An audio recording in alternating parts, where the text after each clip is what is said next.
Bueno, bienvenidas hermanas y hermano.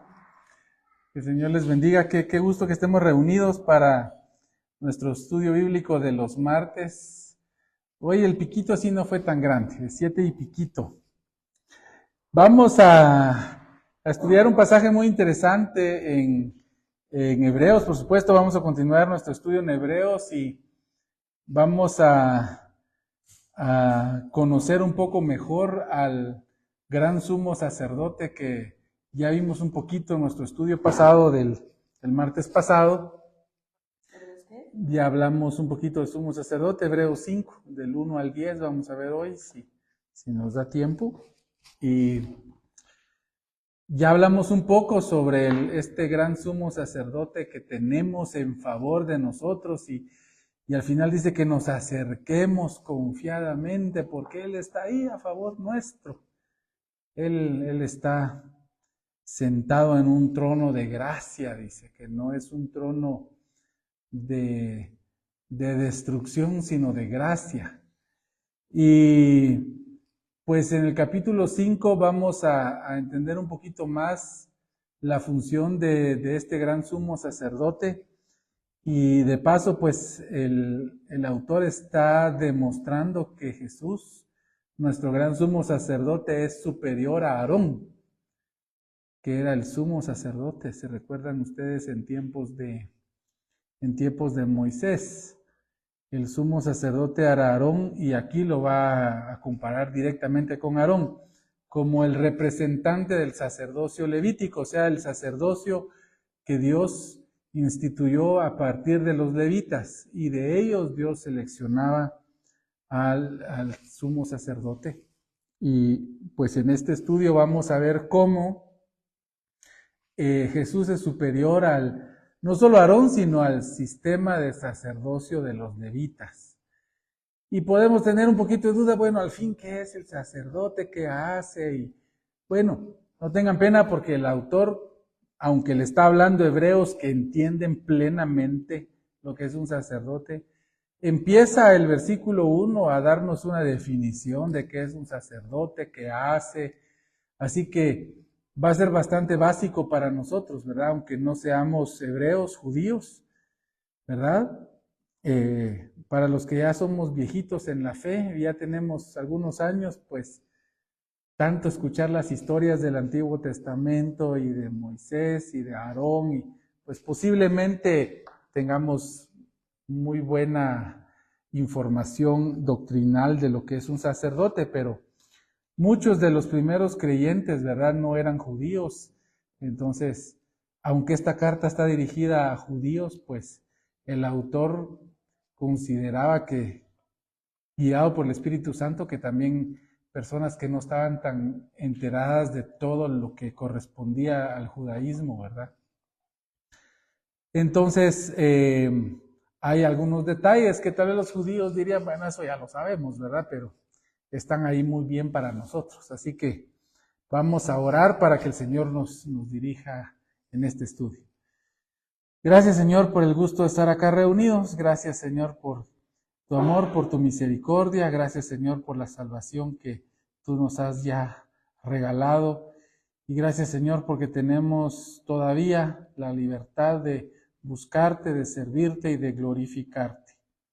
Señor, te ruego que podamos aprender lo que tu palabra tiene para nosotros, que quede grabada en nuestro corazón, en nuestra mente. Podamos, Señor, gozarnos al conocerte mejor y tener la profunda convicción de obedecerte y hacer lo que a ti te agrada, Señor. Bendícenos a todos los que estamos acá, a nuestros amigos que nos ven a través de Facebook Live y a los que puedan ver en cualquier momento en el estudio que queda grabado. Por favor, Padre, ayúdanos y lo pedimos en el nombre de Jesús. Amén. Muy bien. Entonces, hermanos, busquen por favor en Hebreos capítulo 5, versículo 1. Y como les estaba diciendo, pues va a empezar el capítulo 1 con una definición, por decirlo así, ¿verdad? Aclarándonos qué es el sumo sacerdote. Dice así, porque todo sumo sacerdote tomado de entre los hombres es constituido a favor de los hombres en lo que a Dios se refiere, para que presente ofrendas y sacrificios por los pecados. ¿Ya oyeron, hermanos? Porque todo sumo sacerdote tomado de entre los hombres es constituido a favor de los hombres en lo que a Dios se refiere, para que presente ofrendas a sacrificios por los pecados. Así que vamos a estudiar entonces cómo Cristo es superior a Aarón y a los sacerdotes levitas. Y aquí vamos a ver algunas cosas, pues. Entonces, el sumo sacerdote, pues es una persona que su característica principal es que es tomada dentro de los hombres.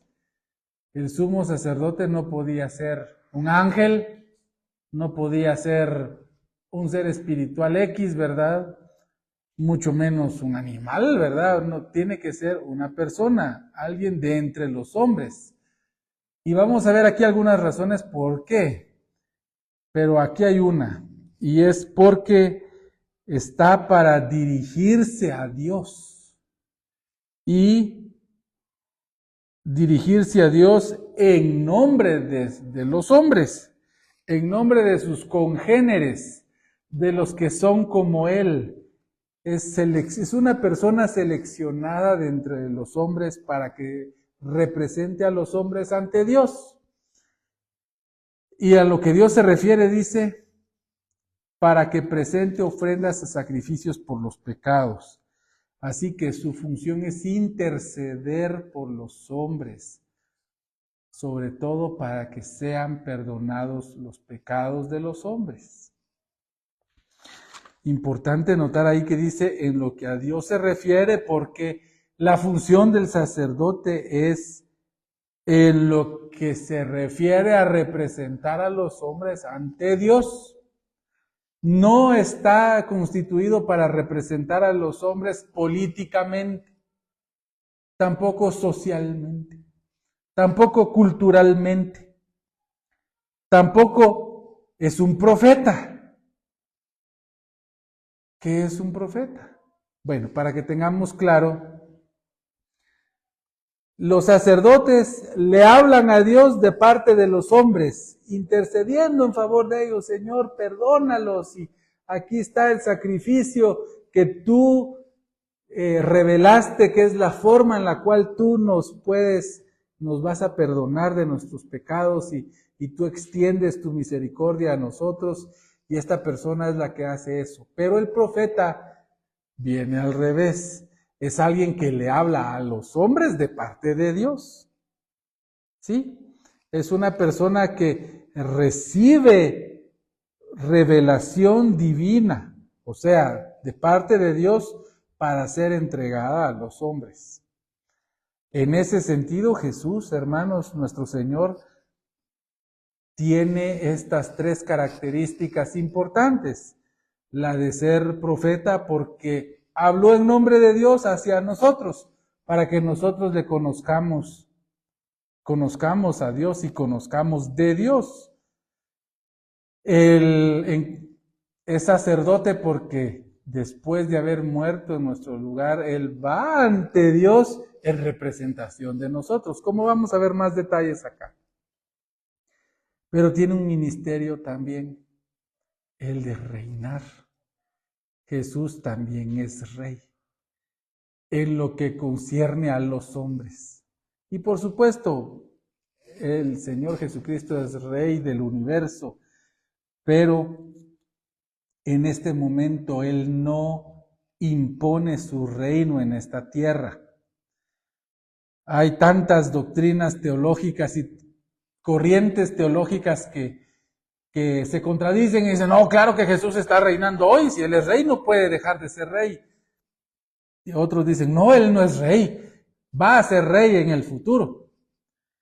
Pero humildemente, hermanos, lo que veo yo en la Biblia, y no son mis ideas, sino es lo que hemos aprendido en la iglesia y con base en las escrituras, es de que el Señor sí es rey hoy, pero no impone su autoridad de rey en la humanidad.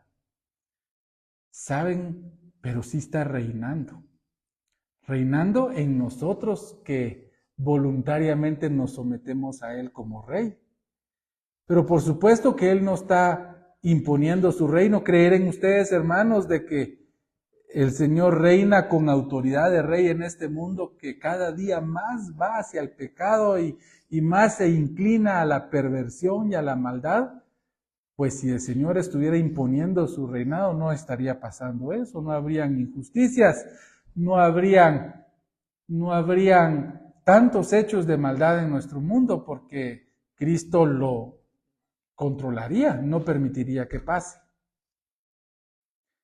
Ahora, ¿por qué el Señor permite esto, hermanos? Bueno, esto es otro tema, pero para decirles de que en su voluntad permisiva, quiere decir de que Él, aunque podría Él controlarlo, decide voluntariamente no hacerlo para que la acción del humano sea en su libertad escogerle a Él. Y eso es lo maravilloso, hermanos, que ustedes y yo tenemos acá hoy.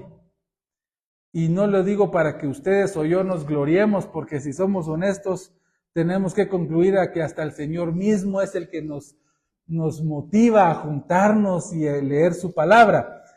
Pero humanamente, hermanos, yo sé que ustedes tendrían otras cosas que podrían estar haciendo perfectamente bien. Podrían estar en sus casas ya descansando. Los que nos ven en las redes sociales, podrían estar siguiendo ahí, cambiando ahí, ¿qué más hay? Y seguir ahí, ¿verdad? No poner mucha atención. Ustedes podrían estar a pierna suelta viendo televisión, un programa divertido, podrían estar con amigas, contando chistes, con amigos, con la novia, con el novio, podrían estar cenando, podrían estar haciendo tantas cosas, hermanos. Adelante, hermanos, pasen adelante. Podrían, hermanos, estar haciendo tantas cosas, pero ustedes voluntariamente dijeron, queremos ir a oír algo del Señor y oír la palabra de nuestro Dios y platicar de nuestro Señor. Ahí demuestran ustedes que tienen Rey y que Jesús es Rey, pero que Jesús no impone su voluntad en este momento. Y ahí vale mucho, hermano, lo que usted hace ante el Señor, vale mucho. No lo digo para que usted diga, qué bueno soy, miren pues, qué bueno soy. No, es para que ustedes se sientan gozosos de que cuando hacen algo para el Señor de toda voluntad y de todo corazón. Bienvenido, hermano, pase adelante. Aquí hay sí. Cuando vienen, hermanos, y se sienten porque participaron de una reunión, de un servicio, de compartir la palabra con alguna amiga o alguna hermana de la iglesia, usted se sienta gozosa o gozoso de que está obedeciendo a su Rey. Y eso pues demuestra más que Él está con nosotros. Y entonces el Señor Jesús pues tiene estos tres ministerios. El de profeta porque habla de parte de Dios hacia nosotros. El de sacerdote porque habla ante Dios de parte nuestra. Y Rey soberano sobre nosotros, los creyentes. Y algún día Él va a imponer su reino en la tierra. Y ahí van a doblar rodilla hasta los que no quieran. Y van a tener. Así que la invitación está implícita. Para los amigos que no conocen al Señor como su Señor y Salvador, la invitación es, reciba al Señor como su Señor y su Salvador hoy. Y voluntariamente ámele y sírvale como su Rey, porque quieran o no, algún día todos van a tener que doblar su rodilla y reconocerle como Rey, y algunos tristemente será por la fuerza. Muy bien, entonces, en cuanto a lo que Dios se refiere, estamos en Hebreos 5:1. Hermanos, el sumo sacerdote entonces intercede ante Dios por los pecados a través de los sacrificios que Dios había revelado en el Antiguo Testamento. El 2 nos da la razón, dice, para que se muestre paciente con los ignorantes y extraviados, puesto que él también está rodeado de debilidad. Y hay una razón, hermanos, por qué entonces se dan cuenta acá que este sumo sacerdote es dentro de los hombres. Y es uno como nosotros, aunque en el tiempo del sacerdocio levita, pues judío y levita, pero la razón, hermanos, es que él pueda sentirse identificado, que se sienta paciente, porque, hermanos, para poder representarnos ante Dios, la persona tiene que identificarse con las debilidades de sus representados. Si el representante fuera un ángel, podría decirse, ala, pero ¿y estos humanos cómo es posible que todavía hagan estas cosas? ¿Verdad? Y aunque con Jesús va a haber una excepción que ya la vamos a ver en un momento, esa es la razón, hermanos, de que es dentro de los hombres. Dice, para que se muestre paciente. Para que se muestre, es una palabra griega que yo quiero que vean porque es importante. Es la palabra metropaleín, que significa padecer a la medida. Padecer a la medida. O sea, este sumo sacerdote padece a la medida todas esas tentaciones y debilidades que, según este versículo, por ignorancia o por extravío, los humanos padecemos. Muchas veces, hermanos, yo sé que algunos de ustedes como creyentes al final del día pueden analizar qué hicieron en el día y dirán, ay, gracias a Dios, hoy sí me porté bien, no llegué a tiempo al trabajo, no maltraté a nadie, no mentí. Pero si somos honestos, hermanos, al final del día todavía tendríamos que decir, bueno, pueda que en algo fallé y no me di cuenta. Esa es la parte de que a veces ignoramos, somos ignorantes de nuestras fallas. A veces me porté soberbiamente con alguien y yo ni me di cuenta. O tal vez arrogantemente yo me creo mejor que otras personas cuando no me doy cuenta. Pero gracias a Dios también está la palabra extraviados, porque es alguien que voluntariamente tomó el camino equivocado. ¿Qué es un extravío? Es un camino diferente al que debemos tomar. Por supuesto, nosotros tomamos extravíos porque creemos que de esa manera llegamos más rápido al destino, ¿verdad? Está bien. Pero en la vida cotidiana, hermanos, extraviarnos es tomar el camino no señalado para que andemos en él. Algunos puedan que lo hayan tomado equivocadamente o por ignorancia, pero aquí está separado de ignorancia, por lo que tenemos que concluir que aquí es posible que las personas voluntariamente tomaron el camino equivocado. Así que él está rodeado de debilidad, este sacerdote. ¿Por qué? Por metropaleín, que significa padece a la medida. Hermanos, por más de que este sumo sacerdote en los tiempos levíticos del judaísmo era una persona realmente intachable delante del pueblo y se esforzaba por ser una persona correcta y piadosa, aún así él tenía que reconocerse que él padecía el mismo mal que todos sus congéneres, que todos sus conciudadanos y hermanos judíos creyentes en Dios. Padece a la misma medida el poder padecer por ignorancia o por extravío. Y esa es la razón por la cual dice que había que hacer una solución anterior. Veamos el 3.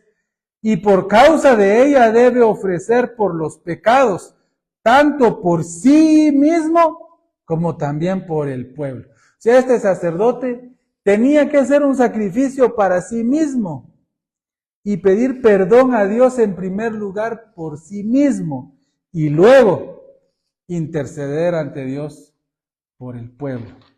O sea que estas características, hermanos, las tiene el sumo sacerdote levita. Y estaba diseñado por Dios, hermanos, para que el sacerdote no se sintiera él superior a los demás, sino en favor de los demás, en favor de los humanos que se acercaban a este sacrificio. Así que, dice el versículo 4, y nadie toma para sí esta honra, sino el que es llamado por Dios, como lo fue Aarón. Otra característica del sumo sacerdote, hermanos, es que él no escogía ser el sumo sacerdote, sino que era llamado por Dios. Y por supuesto que Dios llamaba, primero, permitiendo que la persona naciera dentro de los levitas, y segundo, que la suerte de ser sumo sacerdote cayera sobre él. O sea que sin duda Dios ya había preparado a Aarón desde la eternidad para ser el primer sumo sacerdote, y por eso él nació dentro de la tribu que Dios había escogido. Entonces, ya viendo nosotros desde el capítulo anterior de que Jesús es nuestro sumo sacerdote, ¿cómo aplica esto para nuestro Señor? Y lo dice claramente el 5. Así tampoco Cristo se glorificó a sí mismo haciéndose sumo sacerdote, sino el que le dijo, tú eres mi hijo, yo te he engendrado hoy. Y leamos el 6. Como también dice en otro lugar, tú eres sacerdote para siempre, según el orden de Melquisedec. Y aquí es en donde, hermanos, se vuelve interesante para el judío, porque el judío no podía aceptar que Jesús fuera sacerdote. ¿Y saben cuál era la primera objeción? ¿Se recuerdan ustedes de qué tribu era el Señor? De la tribu de Judá. ¿Y los de la tribu de Judá, será que podían ser sacerdotes? No. Pero con la tradición rabínica, sí. Bueno, la tradición rabínica es otra cosa que también la voy a tocar, gracias por la pregunta. Pero quiero que también analicen otra cosa. ¿Se recuerdan ustedes el pecado de Saúl, el primer pecado por lo cual Dios lo desechó? Fue el tomar el lugar del sacerdote y ofrecer un sacrificio, cosa que no le era permitido al rey, porque el rey no puede ser sacerdote, ni el sacerdote puede ser rey.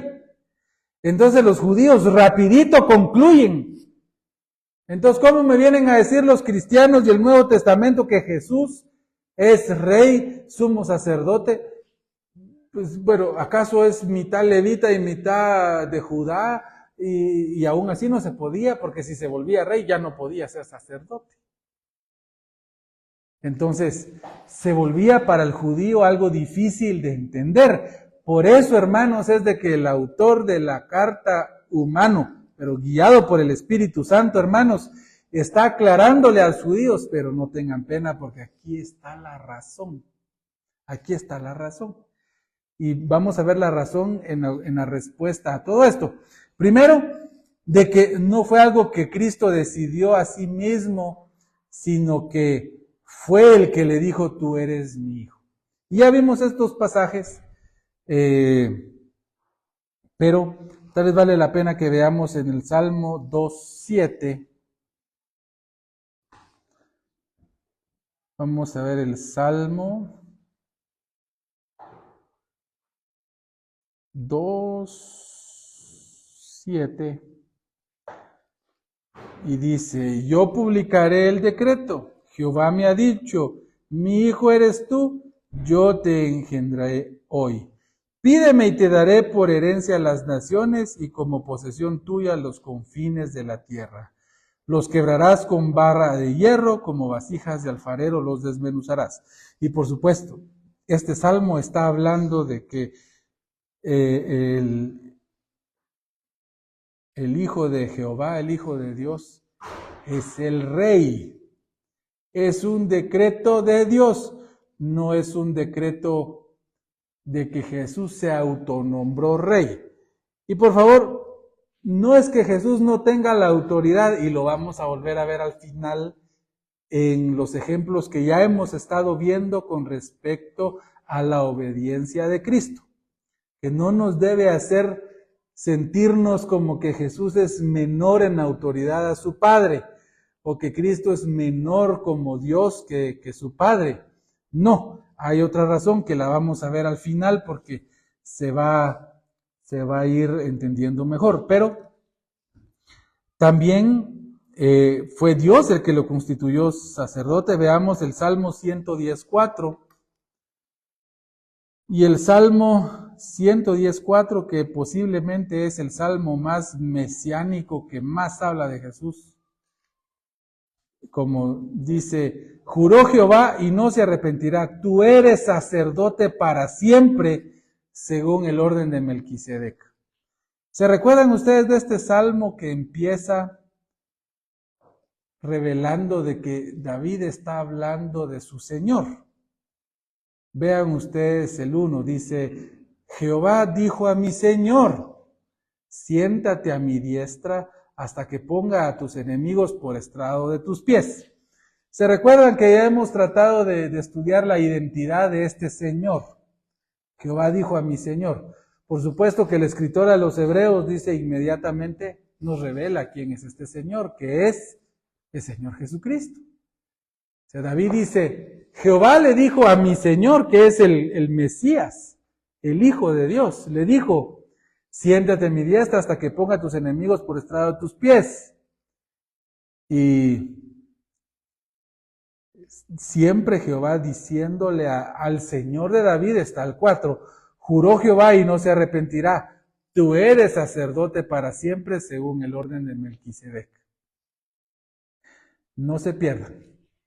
Interesante es esto, hermanos, porque ahí es donde los judíos tropiezan, tristemente, ¿verdad? Porque los judíos no encuentran la identidad del Señor. Ya les decía yo en su momento que los judíos interpretan que aquí Señor es David y que este salmo, aunque empieza diciendo salmo de David, este de no se refiere a que lo dijo David, sino que es acerca de David. Un salmo acerca de David. Como cuando uno dice, vamos a contar una historia de Caperucita Roja. Vamos a contarlo de ella, no es que ella lo va a contar. Lastimosamente, no que ella exactamente lo hizo, sino que se va a decir de ella. Aquí se va a hablar de David. Dicen que los cantores en el templo, cantores levitas, hermanos de los descendientes de Coré, empezaban a cantar esto. Jehová dijo a mi Señor David. Pero cuando los rabinos llegan al 4 y dice, tú eres sacerdote para siempre, según el orden de Melquisedec, tropiezan. No, es que David también hizo algunas cositas que podrían ser, hermanos, nunca un rey podía ser sacerdote. Y ellos tienen que jalarlo de unas maneras que tristemente ya da tristeza y tienen que utilizar otras herramientas para decirlo. Ahora, nosotros sabemos que la identidad aquí es de Jesús y eso está aclarando, hermanos, el escritor de Hebreos. Y regresemos a eso, por favor, en Hebreos 5, para que ya vayamos aterrizando en esto. Hebreos capítulo 5 y nos vamos al versículos 5 y 6. Entonces, como también dice en otro lugar, tú eres sacerdote para siempre según el orden de Melquisedec. Ahora, no les quiero hablar mucho de Melquisedec porque en el capítulo 7 el mismo autor de Hebreos nos va a hablar bastante de Melquisedec, ¿sí? Pero quiero decirles una cosa pequeñita de Melquisedec para que ustedes lo recuerden. ¿Se recuerdan que cuando Abraham fue a rescatar a su sobrino, su hermano adoptivo, Lot, lo fue a rescatar, hermanos, de la guerra con los 5 reyes que fueron liderados por Kedorlaomer, se llamaba el rey, que lideró un ataque a las ciudades del Valle de la Sal, entre ellos Sodora, Gomorra, Seboim y otras ciudades. Se recuerdan que Lot ya vivía ahí, y agarraron estos guiados por Kedorlaomer y se llevaron a todos, y se fue a Abraham con sus siervos y hizo alianzas con otras 2 personas y alcanzaron a Kedorlaomer, lo derrotaron y rescataron a la gente, sobre todo a Lot y todas sus pertenencias, y las regresaron. Cuando llegan, hermanos, a Salem, que es la antigua ciudad precursora de Jerusalén, sale a recibirlos el gran sacerdote Melquisedec, un personaje muy misterioso. Sin embargo, este era un sacerdote del Dios verdadero. Cuando Abraham lo vio, agarró los diezmos del botín y los entregó a Melquisedec. Y Melquisedec bendijo a Abraham y dijo: bendito eres tú, Abraham, del Dios Altísimo, porque Dios te ha escogido. Y alaba Melquisedec, este sumo sacerdote, que, hermanos, ahí todavía no había nacido ni Isaac, todavía no estaba Leví, todavía no había ley, todavía no estaban los sacerdotes levitas, pero ya era sacerdote este Melquisedec. Y este Melquisedec, hermanos, tiene una característica que quiero que la lean aquí brevemente en Hebreos 7.1, aquí adelantito. Hebreos 7.1. Vamos a ver esto con detalle cuando lleguemos ahí, pero quiero adelantarme en esto para que ustedes ya vayan teniendo más concepto de esto. Dice: porque este Melquisedec, oigan ahí el título, Rey de Salem. ¿Vieron el primer título? Segundo, sacerdote del Dios Altísimo, que salió a recibir a Abraham, que volvía de la derrota de los reyes, y le bendijo. Y ahí dejemos, porque es bastante interesante ver esto con detalle, pero lo que yo quería que ustedes vieran hoy es de que este Melquisedec es un sacerdote rey en Salem y sumo sacerdote, un sacerdote del Dios Altísimo. Entonces, Dios instituyó a Jesús como sacerdote no según la orden levítica, no según Aarón, sino según un linaje de sacerdotes anterior, que es a la cual pertenecía Melquisedec. Ya vamos a estudiar en tiempos de Melquisedec, en el 7, algunas interpretaciones con respecto a su identidad, que no quiero hablarles ahorita, para que se emocionen y los platiquemos cuando toque el 7. Pero por ahorita, vean, hermanos, cómo los judíos creyentes, cuando ven todo eso, les hace clic.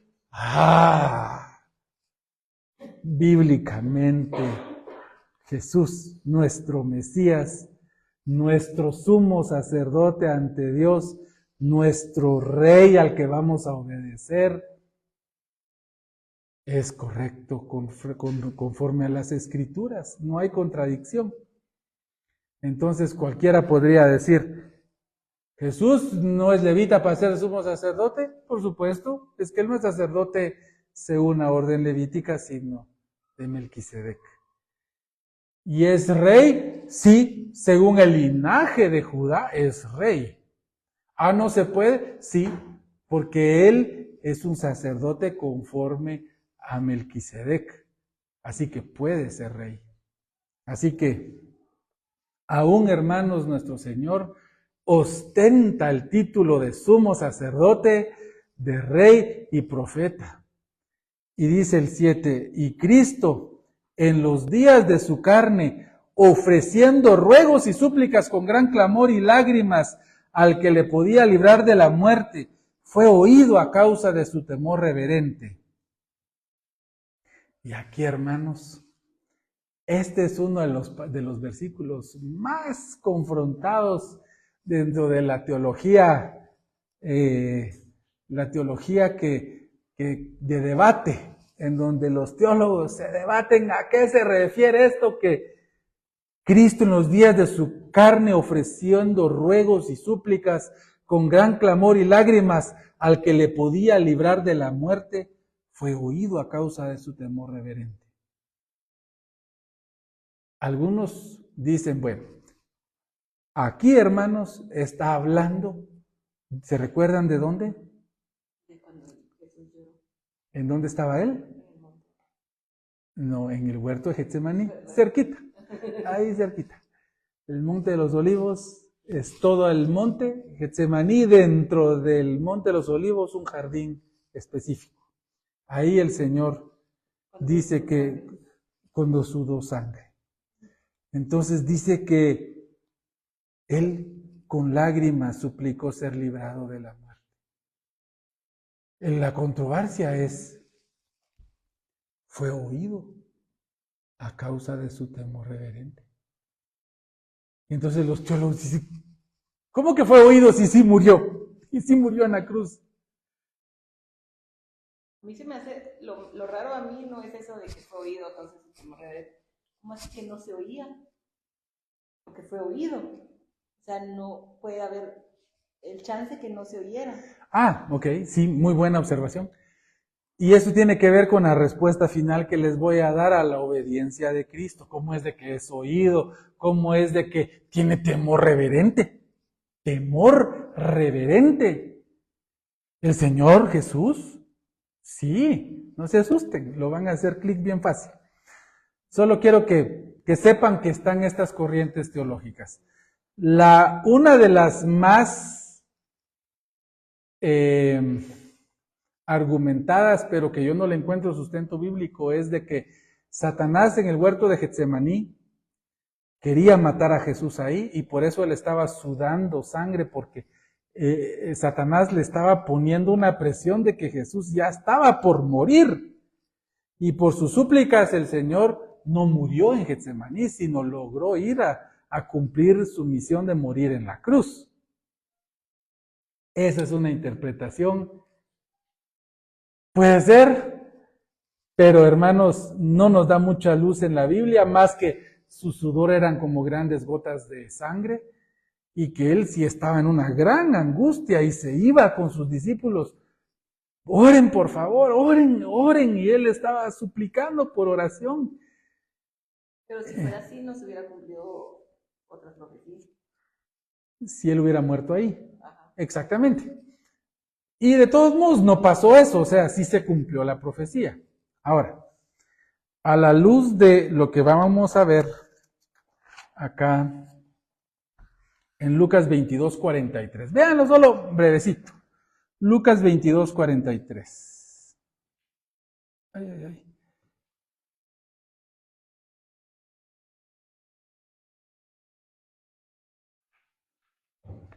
Lucas 22, gracias. Versículo 43 dice así. Y esto es en el contexto, hermanos, de que Jesús ahí en el huerto de Getsemaní, sufriendo por el momento al que iba a padecer, y dice, y se le apareció un ángel del cielo para fortalecerle, y estando en agonía oraba más intensamente, y era su sudor como grandes gotas de sangre que caían a tierra. Cuando se levantó de la oración y vino a sus discípulos, los halló durmiendo a causa de la tristeza. Y les dijo, ¿por qué dormís? Levantaos y orad para que no entréis en tentación. Yo creo, hermanos, y esta es no mi opinión, pero es la que me convenció, porque lo investigué con varios comentaristas. Hermanos, yo creo que la interpretación, hermanos, es de que estos ruegos y súplicas del Señor sí fueron oídas, pero la respuesta no fue en que no fuera a la cruz, sino la respuesta fue en confortarlo, en consolarle. Y por eso el Señor hasta le apareció un ángel para fortalecerle. Fortalecerle. Y aquí hay grandes enseñanzas para nosotros como cristianos. Pero me parece, hermanos, que es lo más probable a la luz de que el Señor sí fue a la cruz. Y muchos asumen, hermanos, que cuando Dios oye una oración, que la oyó significa que dice que sí a lo que estamos pidiendo, y eso no lo enseña la Escritura. El Señor oye oraciones y a veces dice no. El Señor ora oraciones y a veces dice, espérame. El Señor a veces ora oraciones y dice sí, pero el Señor a veces oye oraciones y dice, vas a cumplir tu propósito. Yo sé que te estás sufriendo por el dolor que estás sufriendo de ir a la cruz, pero ánimo, yo estoy contigo. Y hasta un ángel estuvo para fortalecerle. Yo creo que el Señor fue oído, así a causa de su temor reverente. Ya vamos a entender otra vez. Yo sé que lo entienden, pero vamos a atar todos esos cabos al final.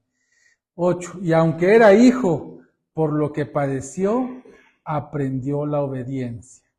Y ahí está la clave de lo que vamos a hablar. Y aunque era hijo, por lo que padeció, aprendió la obediencia. ¿Cómo así, hermanos? O sea que podía ser desobediente. ¿Podía el Señor? ¿Qué estamos hablando? Miren, hermanos, y aquí es donde vamos a atar los cabos, porque aquí es donde el autor nos revela la luz para entenderlo. Aunque los que ya venimos estudiando, ya oímos por qué se trata todo esto. Dice, y aunque era hijo, o sea, como hijo, no tenía por qué padecer nada de eso.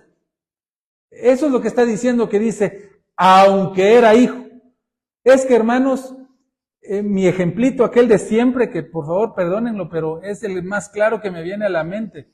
Por favor, recuerden el ejemplo del dueño de la empresa que tiene un heredero, su hijo amado, al que lo ha educado y él es dueño de la empresa. Y un día, cuando ya es un poco grandecito, el niño le dice a su papá, papá, yo sé que tú me vas a dar toda esa empresa, es para mí, pero yo quiero ganármela.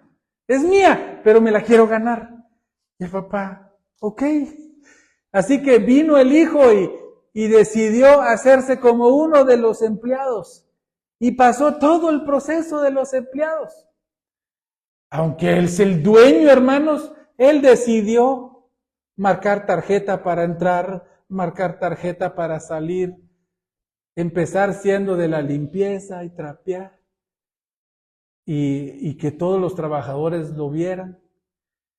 Después de que había hecho ese trabajo, pues empezó con trabajo ya en la recepción de la empresa y después en la contabilidad y después ya era uno de los ejecutivos hasta que llegó a ser uno de los gerentes y él pasó todos los procesos al punto, hermanos, que un día el papá y dueño de la empresa le dice, mijo, ya es hora. No tenía que hacer todo eso. Pero gracias por hacerlo, porque dio gran ejemplo a los trabajadores. Les dio ejemplo que esta empresa se trabaja por reglas, no porque usted es el dueño. Usted también se sujetó a las reglas. Usted quiso hacer todo voluntariamente. Hijo mío, aunque en cualquier momento tú puedes haber dicho, ya no quiero, dame la empresa, yo aquí, ¿qué hago? Era tuya. Pero tú, como le dice aquí, aprendiste la obediencia práctica, porque el Señor practicó la obediencia voluntariamente, se sometió a su Padre, como voluntariamente se somete un hijo que quiere agradar a su Padre y quiere honrar a su Padre. Y qué ejemplo, hermanos, porque cuando el de la limpieza mira al hijo del dueño trapeando a la par de él, dice, y obedeciendo todo, dice, ¿cómo no voy a obedecer yo si este que es el hijo obedece? ¿Cómo no voy a obedecer yo? Cuando estuvo entre los contadores dijeron, Este es el que llega puntual, da más de lo que debe hacer y es el dueño. Hasta ya estuvo entre los que hacen limpieza y mantenimiento, ahora está aquí. ¿Cómo no voy a hacer caso yo?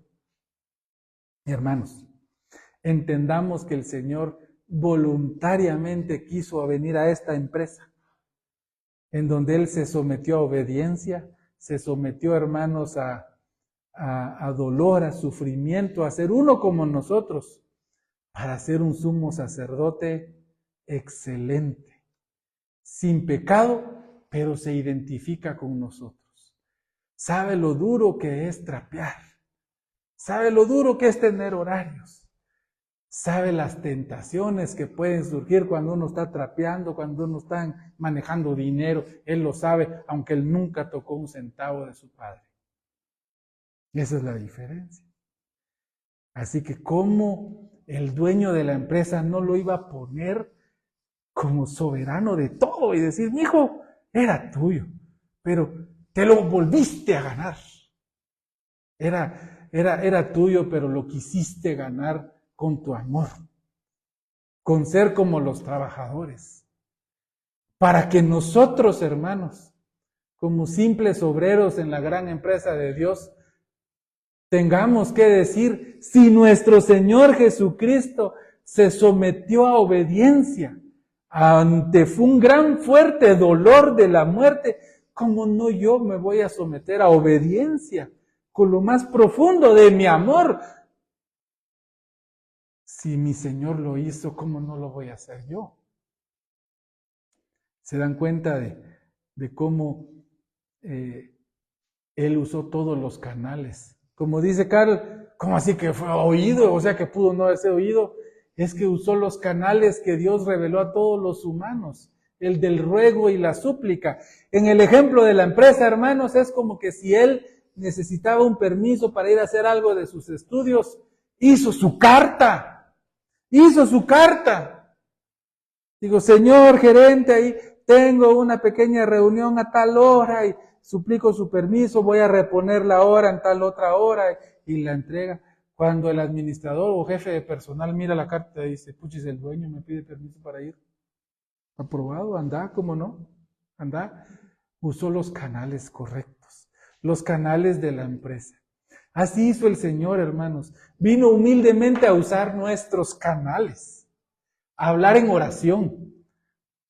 Dios podía comunicarse, Jesús como Dios, con su Padre en la misma mente, pero usó los canales de la oración. Usó el canal de la súplica y del ruego, aunque él pudo decidir, no voy y no ir. Y esto es mío y es mío porque es de él. Pero quiso ganarlo por su amor, por su misericordia. Entonces, hermanos, habiendo sido perfeccionado, vino a ser autor de eterna salvación para todos los que le obedecen. O sea que es salvador de solo los que le obedecen. Momento. Primero vea la primera parte, porque la primera parte del versículo es la que explica la segunda. Habiendo sido perfeccionado, vino a ser autor. ¿Quién es el autor de esa salvación? Él, no nosotros, no tiene nada que ver con nosotros. Primera parte que tiene que tener bien clara para poder la segunda. Para todos los que le obedecen. Hermanos, la fe va acompañada de obediencia. Pero ¿qué pasa si algún día fallo? Pues abogado tenemos para el Padre, hermanos, a Jesucristo el justo. Pero sí va acompañada de obediencia. ¿Saben por qué, hermanos? Porque cuando usted, conmovido por el Espíritu Santo de su pecado, dijo, yo necesito a un Salvador y creyó en Jesús como su Salvador y le pidió al Señor ser salvo, usted estaba obedeciendo al llamado de Dios de la salvación. Usted estaba diciendo, sí quiero ser salvo. Sí acepto el canal que Dios usó. Usted, su primer fruto fue obedecer al llamado de la salvación. Usted dijo, sí, quiero ser salvo. Sálvame, Señor. Yo creo que Dios usó tu muerte para salvarme y tu resurrección para demostrarme que puedo vencer la muerte por haber creído en ti. Cuando usted vino al Señor, usted, sin darse cuenta, está obedeciendo al gran plan de Dios de ser salvo. Pero la salvación no la obra usted. Él es el autor de la salvación. Usted es el depositario. Hermano, si quisiéramos, como algunos dijeran, no, pero ahí dice obedecer, obedecer. Hermano, si usted cree que por obedecer usted es salvo, agarre sus Biblias, hermano, dobles y vaya a casa. Porque entonces ni usted, ni yo, ni nadie, ni Pedro es salvo, ni Juan es salvo.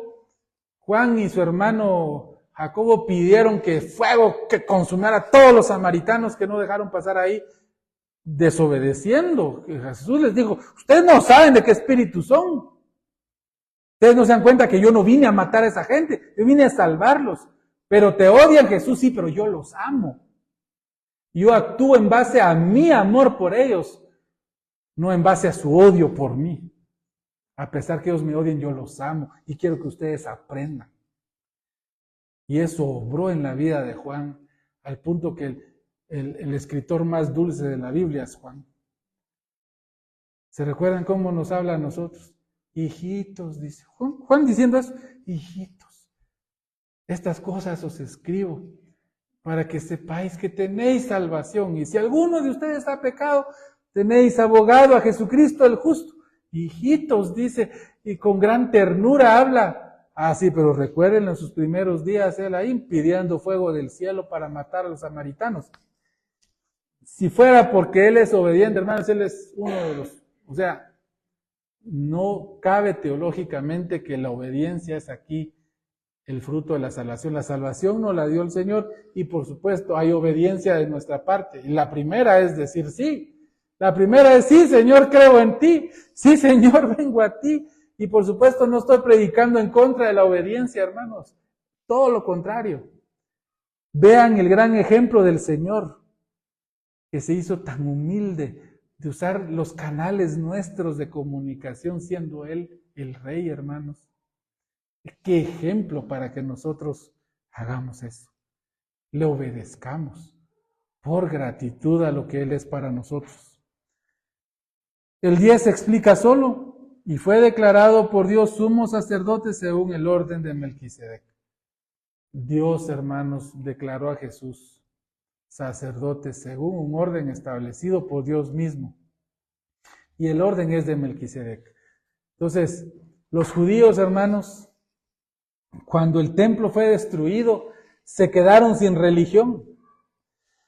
Y los judíos, hermanos, tenían la posibilidad de venir al judaísmo mesiánico, venir a creer en Jesús o Yeshua, como dicen ellos en hebreo, pero lastimosamente la tradición de los fariseos, que fueron los principales instigadores en la muerte del Señor, escogieron, hermanos, inventarse un sistema de normas y tradiciones que la Biblia no enseña, hermanos, a los cuales ellos llamaron la ley oral, que según ellos Dios se la dio a Moisés también, pero no está escrita, sino a ellos se la han venido contando de generación en generación, hasta que al fin uno de estos rabinos, hermanos, quebró el mandamiento de Dios de no escribir la ley oral, porque por eso se llamaba oral, y la escribió. Y los judíos le llamaron Talmud, le llamaron Gemara, le llamaron varios libros que tienen los judíos como la ley oral, de la cual, hermanos, nadie en la Biblia la comenta. Moisés nunca habló de ninguna ley oral, ninguno de los profetas habló de ninguna ley oral, sino fue una forma que el judío rabínico, que se aferraron a no aceptar a Jesús, quien era la natural respuesta de Dios de la salvación para el pueblo, y que ellos vinieran a conocer a Jesús y siguieran su fe, porque es la fe de Dios.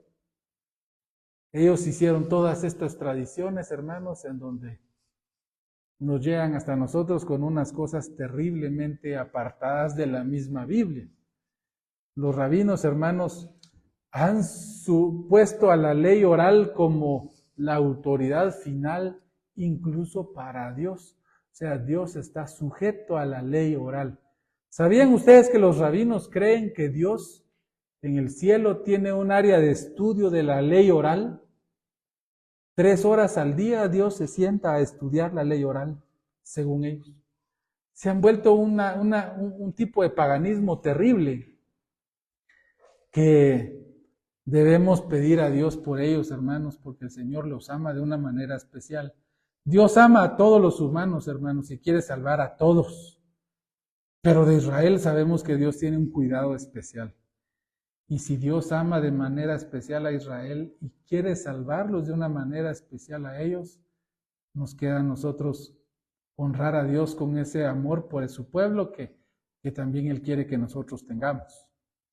Así que no se nos olvide orar por ellos también, para que vengan al conocimiento de su Mesías. Entonces, se dan cuenta que tenemos todas las razones para tener el sumo gozo de tener un gran sumo sacerdote que pueda apiadarse de nosotros. Como vimos el martes pasado, Él fue tentado como nosotros, solo que sin pecado. Así que su comparación con Aarón no es tanto que Aarón estaba sujeto a las tentaciones, porque Jesús sufrió las tentaciones, solo que nunca pecó, sino su comparación es al tener misericordia de nosotros. Aarón la tenía por simpatía e identificarse con el pecado que podía tener. Dios lo hace por su inmenso amor. Jesús lo hace por su inmenso amor a su Padre y a nosotros. Amén. Bueno, vamos a dar los saludos y espero, hermanos, que nos podamos ver el próximo martes, al cual los invitamos. Vamos a dar los saludos acá. Saludos a David Terraza Chihuichón. Dios te bendiga, David. Aquí te saludo a tu hermanita. Domingo Cedillo, también fuertes abrazos. Domingo, qué gusto haberte visto hoy. Saludos también a mi madre, Loli Ruth Herrera Castillo. Gracias por tus palabras, madre. También saludos al doctor Gerson Ramírez. Que el Señor te bendiga, estimado amigo y colega. Saludos hasta Malacatán. A Olivio Alfaro también. El Señor te bendiga, Olivo. A Titi también, Dios la bendiga. Muy buenas noches. A Armando Cava, Dios te bendiga, hermano. Gracias, fuertes abrazos para ti también. Alan McDougall, Dios te bendiga, hermano Alan. Cuídate mucho. Al hermano pastor José Castañeda, muy amado y apreciado por nosotros, estimado pastor José Castañeda, y a sus hijitos, a quienes recuerdo con cariño, éramos amigos en la infancia, a Only, a Oder y a Beauty. También a Angelita de Alfaro, mi prima, Dios te bendiga, primita. A Esther Seto, también fuertes abrazos. A Julio Enrique Cardona González, Dios te bendiga, estimado Julito, cuídate mucho. A Ariel Mota, fuertes abrazos, Ariel, que el Señor te bendiga. A Haroldo Barrios también, estimado amigo, Dios te bendiga. A mi tía Mercedes Herrera Castillo, también fuertes abrazos. A mi papá Gilberto Noriega Girón y a mi tía Sarita Herrera, fuertes abrazos a todos. Gracias por haber sintonizado, aunque sea un momentito, o haber visto todo. Pues que el Señor les bendiga. Gracias por sus palabras. También Gilmer Alarcón, también desde Petén. Saludos, estimado Gilmer, siempre te recuerdo con cariño. Saludos a Minta, por favor, y a toda la familia. Que el Señor les bendiga. Muy buenas noches, nos vemos el próximo martes. Hasta la vista.